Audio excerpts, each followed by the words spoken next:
Olá, amigos do campo! Hoje, fugindo do habitual, trago um assunto não menos importante do que aqueles que costumeiramente elenco para o circuito rural e não poderia deixar passar.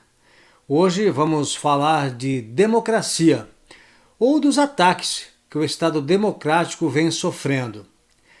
Eu sou jornalista há 28 anos e jamais imaginei que viveria para ver no Brasil o que aconteceu ontem, quando profissionais da imprensa foram calados por censura prévia e, pasmem, a mando da justiça, que é quem deveria zelar pelos direitos do cidadão. Eu quero começar com a leitura do artigo 220 da Constituição Brasileira, que diz o seguinte: a manifestação do pensamento, a criação, a expressão e a informação, sob qualquer forma, processo ou veículo, não sofrerão qualquer restrição, observado o disposto nesta Constituição. E segue no parágrafo 2º. É vedada toda e qualquer censura de natureza política, ideológica e artística. Gente, quando uma pessoa ofende a honra de alguém ou reproduz inverdades ao expor sua opinião e, como consequência, vem a causar danos morais ou quaisquer outros ao ofendido, há leis no país para punir o responsável. O que a Justiça fez ao regular as palavras que podem ser ditas ou não em uma emissora de rádio e TV, com profissionais experientes, reconhecidos e uma história de mais de 80 anos, foi colocar mordaça. Uma busca simples na internet vai mostrar o tamanho da indignação dos brasileiros diante dessa decisão do tribunal, que, se diga de passagem, não foi a primeira. Conteúdos sérios de outros canais independentes, disponíveis em redes sociais como esta onde me hospedo, foram proibidos ou simplesmente retirados do ar. O que estamos assistindo é o que podemos classificar como uma escalada de autoritarismo e tirania que nos remetem a regimes de exceção ou ditaduras, como preferirem. O pior é que essa escalada autoritária vem sendo denunciada há algum tempo, inclusive com abaixo-assinados que reuniram milhões de assinaturas para que o Senado, ao menos, considerasse analisar abusos de ministros do Supremo. Nada aconteceu até o momento.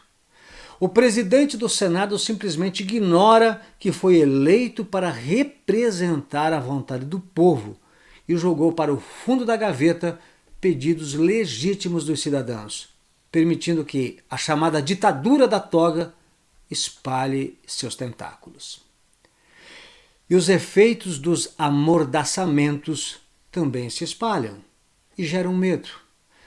Hoje é certo, pela experiência que tenho, que em redações de vários veículos de comunicação, normas estejam sendo criadas e repassadas aos colaboradores para evitar que uma ou outra palavra acabe se transformando em alvo da justiça. E talvez tenha sido exatamente essa a intenção, o que deixa a questão ainda mais grave. Como já dizia alguém, sabemos como começa, mas não sabemos como vai terminar. É inimaginável a situação que presenciamos em pleno século XXI. E para encerrar, vocês devem ter observado que evitei citar nomes, tanto de pessoas como de veículos de comunicação. Vai saber o que pode acontecer com um jornalista em tempos tão sombrios e, ao que tudo indica, com o estabelecimento de uma nova ordem social.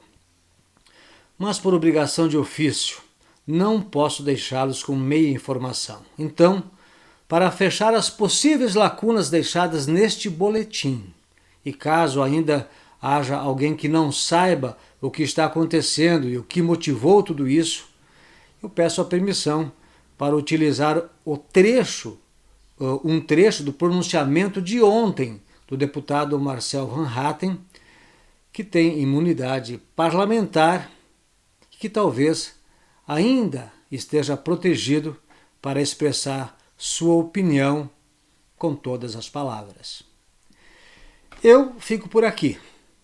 Um grande abraço, sinta-se indignado e fique com Deus.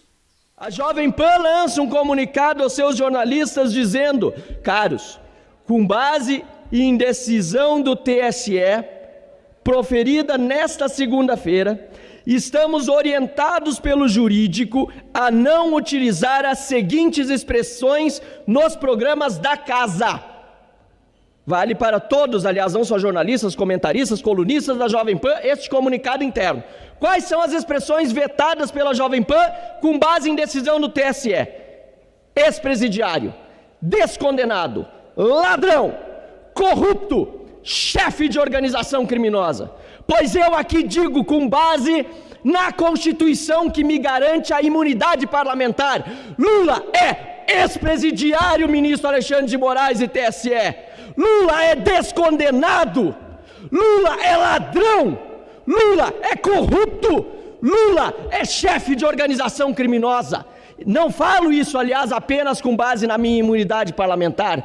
Falo isso com base nos autos dos processos julgados em Curitiba, confirmados em segunda instância, também nas instâncias recursais confirmados e que foram anulados por uma decisão vergonhosa do Supremo Tribunal Federal. Mas o TSE diz que não pode chamar o Lula, pelo menos a Jovem Pan diz, com base em decisão do TSE, de ex-presidiário, de descondenado, de ladrão, de corrupto, de chefe de organização criminosa. Deputado Ayrton Faleiro, só falta a Jovem Pan dizer, com base em decisão do TSE aos seus jornalistas, que não podem mais chamar o Lula de Lula.